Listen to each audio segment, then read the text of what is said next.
আবার চললাম মায়াপুর। এই যে আমরা চারজনে যেমন যাই।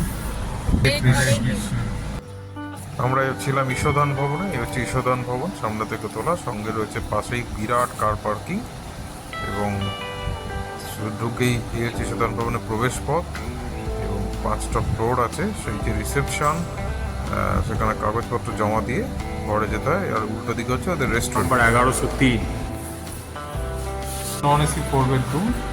এইভাবে 4টে বেড পরপর রয়েছে, তার সাথে এরকম টেবিল দেওয়া রয়েছে। রয়েছে একটি বড় টেবিল, আয়না ওয়ালে দেওয়া হয়, সাথে রয়েছে একটি বড় জানলা, তার সাথে এদিকে দুটো সোফা, একটি টেবিল। ঢুকেই এখানে পানীয় জলের ব্যবস্থা ওটা দেয়। এটা রুম চার্জের মধ্যেই। এখানে আমাদের ব্যাগ রয়েছে, এরকম একটা তাক মতো করা রয়েছে, একটা বেসিন। এবার ঢুকেই একটা বেসিন, ঠান্ডা গরম জল, এদিকে হচ্ছে আয়না, রয়েছে গিজার, শাওয়ার, ঠান্ডা গরম জল মিশ্রণের কল। কমোড।